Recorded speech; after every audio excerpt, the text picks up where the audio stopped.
Hi friends, this is Venkatesh Devasani.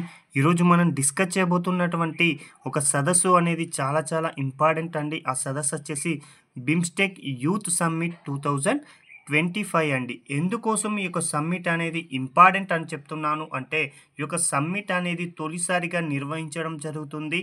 అదేవిధంగా మరొక కారణం ఏంటి అంటే, ఆ యొక్క మొదటి సదస్సుకి భారతదేశం అనేది ఆతిథ్యం ఇవ్వడం రెండవ అంశం. కాబట్టి ఈ యొక్క 2 అంశాల దృష్ట్యా ఈ యొక్క సదస్సు అనేది చాలా చాలా ఇంపార్టెంట్ అండి. రాబోయే పోటీ పరీక్షల్లో తప్పనిసరిగా ఇక్కడి నుంచి ప్రశ్న రావడానికి చాలా చాలా అవకాశం ఉంది.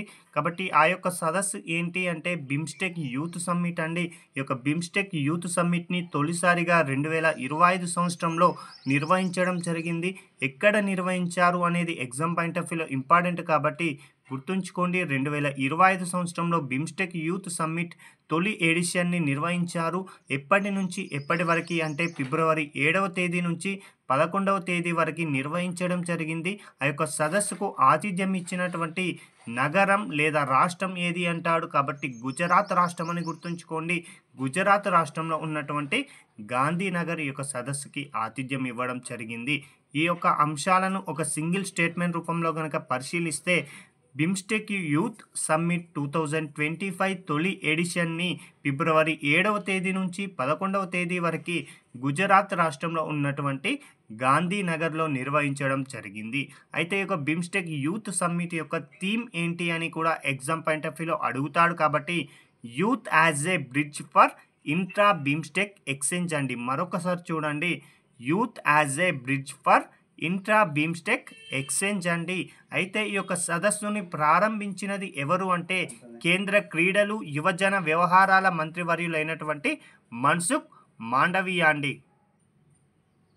అదేవిధంగా గుజరాత్ సీఎం అయినటువంటి భూపేంద్ర పటేల్ కూడా ఈ యొక్క సదస్సుని ప్రారంభించినటువంటి వ్యక్తిగా ఉండడం జరిగింది. అయితే ఈ యొక్క సదస్సును ఎవరు నిర్వహించారనేది కూడా ఎగ్జామ్ పాయింట్ ఆఫ్ వ్యూలో చాలా చాలా ఇంపార్టెంట్ అండి. ఈ యొక్క సదస్సును నిర్వహించింది 2 మంత్రిత్వ శాఖలు. అందులో ఒకటి వచ్చేసి కేంద్ర యువజన వ్యవహారాల మంత్రిత్వ శాఖ, రెండవది వచ్చేసి కేంద్ర విదేశాంగ మంత్రిత్వ శాఖ. ఈ 2 శాఖలు సంయుక్తంగా ఈ యొక్క బిమ్స్టెక్ యూత్ సమ్మిట్ తొలి ఎడిషన్ని నిర్వహించడం జరిగింది. అదేవిధంగా భారత పరిశ్రమల సమైక్య సిఐఐ అని ఉంటుందండి. ఆ సిఐఐ యొక్క యంగ్ ఇండియన్స్ ఈ యొక్క యువజన సదస్సుకి భాగస్వామిగా ఉండడం జరిగింది. కాబట్టి చాలా చాలా ఇంపార్టెంట్ అండి. ఈ యొక్క సమ్మిట్ పైన ఎగ్జామ్లో ప్రశ్నలు అడుగుతాయి కాబట్టి ప్రతి అంశం కూడా మనకు చాలా ఇంపార్టెంట్. అయితే ఈ సదస్సును నిర్వహించడానికి ఆద్యుడు ఎవరు అంటే భారత ప్రధాని నరేంద్ర మోడీ గారండి.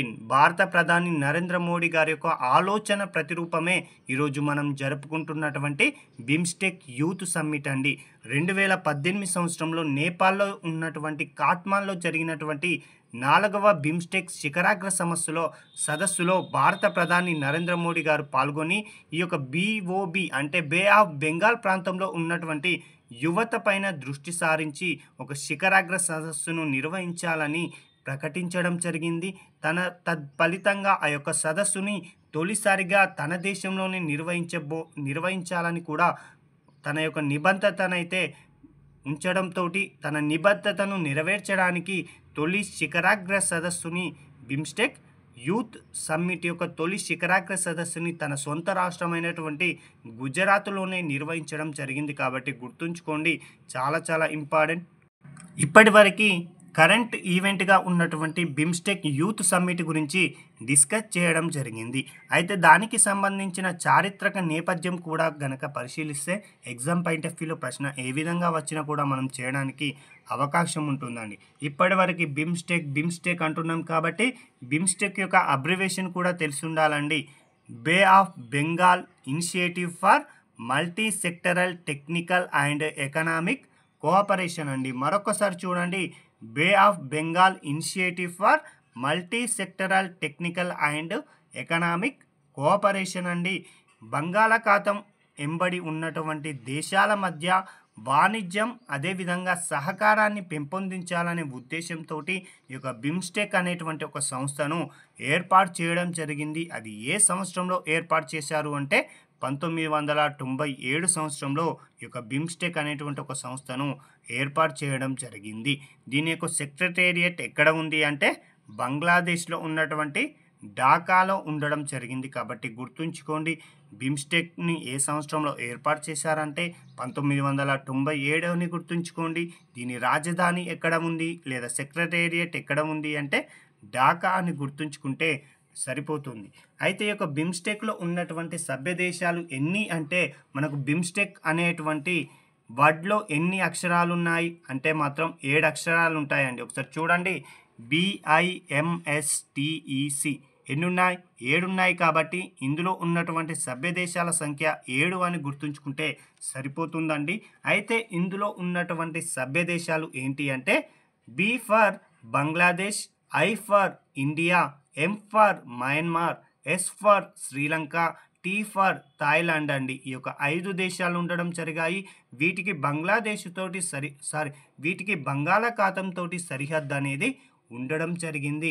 అయితే బంగాళాఖాతంతో ఎలాంటి సరిహద్దు లేని అటువంటి 2 దేశాలు కూడా ఈ యొక్క బిమ్స్టెక్లో సభ్యత్వాన్ని కలిగి ఉన్నాయి. వాటిని కనుక పరిశీలిస్తే ఒకటి వచ్చేసి నేపాల్, మరొకటి వచ్చేసి భూటాన్ అండి. ఈ 2 దేశాలకు కూడా బంగాళాఖాతంతో ఎటువంటి సరిహద్దు అయితే లేదు. ఒకసారి మళ్ళీ సభ్య దేశాలు చూడండి, Bangladesh, India, Myanmar, Sri Lanka, Thailand, Nepal, Bhutan అండి. ఎగ్జామినర్ ఏ విధంగా అడుగుతాడంటే బిమ్స్టెక్లో సభ్యత్వం ఉన్న దేశాన్ని గుర్తించండి, లేని దేశాన్ని గుర్తించండి అని కూడా అడుగుతాడండి. ఇప్పటివరకు చెప్పిన అంశాన్ని ఒక నిమిషంలో క్విక్ రివిజన్ రూపంలో మీకు చెప్పడం జరుగుతుంది.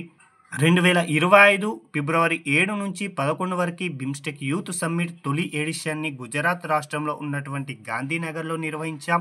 దాని యొక్క సదస్సు యొక్క థీమ్ వచ్చేసి youth as a bridge for Indian BIMSTEC exchange అండి. ఈ యొక్క సదస్సును ప్రారంభించింది కేంద్ర క్రీడలు యువజన వ్యవహారాల మంత్రి మన్సుఖ్ మాండవీయ, గుజరాత్ సీఎం అయినటువంటి భూపేంద్ర పటేల్. దీనిని నిర్వహించిన 2 మంత్రిత్వ శాఖలు వచ్చేసి కేంద్ర యువజన వ్యవహారాలు, అదేవిధంగా విదేశాంగ మంత్రిత్వం అని గుర్తుంచుకోండి. అదేవిధంగా దీనిని 2018వ సంవత్సరంలో నేపాల్లో కాఠ్మాండ్లో తీసుకున్నటువంటి సదస్సు ప్రతిఫలంగా ఈ యొక్క సదస్సు అయితే ఏర్పాటు చేయడం జరిగింది అని గుర్తుంచుకోండి. ఈ సదస్సుకు ఆద్యుడు భారత ప్రధాని నరేంద్ర మోడీ గారండి. ఇదండి ఈ రోజుకు సంబంధించిన ముఖ్యమైనటువంటి కరెంట్ అఫైర్స్. Thank you.